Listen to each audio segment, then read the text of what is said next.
We're going to turn now to what can sometimes be another danger on America's roadways, train crossings. A month ago, a commuter train here in New York crashed into a stalled SUV on the tracks and killed 6 people. So Deborah Roberts is here tonight with one family story that will have us all thinking about the next time we cross the tracks. Admit it. You've probably thought about it, maybe even done it. Despite the clanging bells and those gates intended as barriers, an inner speed demon can take over. Rushing, scrambling, dodging, all with one reckless idea: beating the oncoming train. Most common thing I see that they hesitate, they don't want to wait, they go around the gates. Alan Smith has seen it all. A fanatic for trains, he posts some of those daredevils on his YouTube site, Millennium Force. Now that's a... All too often, the fast and the curious end up like this. Damn. Though these drivers survive, the videos all over the internet paint a dark picture. When a train hits a car, it's like a car hitting a soda can. And it happened again this week. Oh my God! The third major collision in the U.S. in just 6 weeks, when an Amtrak train in North Carolina spliced a tractor-trailer stuck on the tracks. Incredibly, no one was killed. Government statistics say trains collided with vehicles more than 2,000 times last year. More than 260 killed, another 800 injured, many involving freight trains. Oh, damn! Check out this car chase in Utah. She's gonna hit a train. Police couldn't stop this woman, but 8,000 tons of train did. The train hit her. Twice. Down in Houston, this daring driver makes a last-ditch attempt to cross. And in Florida, this frantic conductor does his best to stop, to no avail. The driver got out just in time. Your heart starts beating as the engineer throws the train into emergency, and you just know there's going to be a collision. And you sit there wondering, why didn't you pay attention to the gates? It's an obvious question, but before you lay the blame on clueless drivers, hit the brakes. Just ask Betsy Duvall. Greer is just full of train tracks, just full of them. Still haunted by her accident.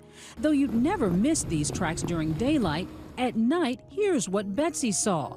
Lost and confused, she got stuck on a crossing in rural South Carolina. No idea that a train was barreling down on her. With only seconds to flee, she froze. When I realized that there was just no way my car was going to make it off those tracks, I think I panicked and went into shock.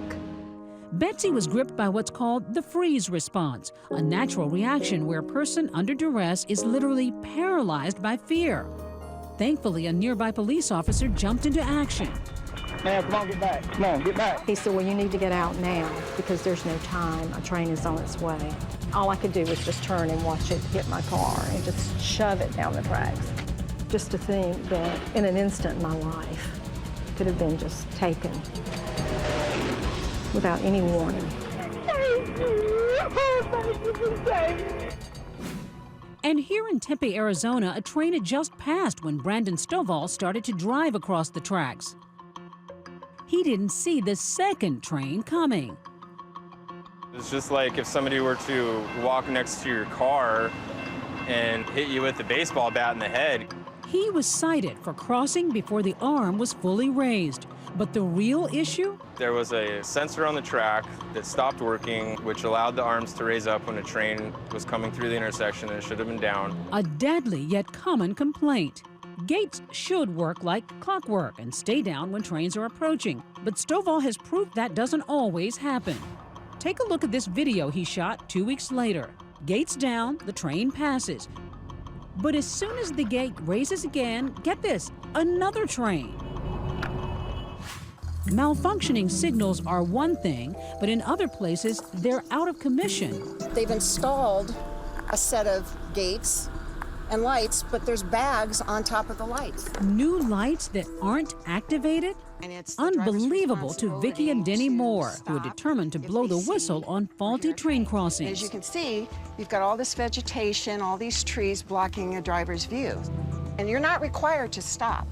at this crossing. The only time Because it only says yield. And our contention has always been, how can you yield to something that you can't see? Which is exactly what happened to Vicky Moore's 17-year-old son, Ryan, killed at this crossing, the second such death that month. The Moores were awarded $5 million from the train company, which later put up these barriers and new signals. When you look at these tracks and you look at it today, it looks perfectly safe. I get angry. I get angry when I come here now and I see these gates.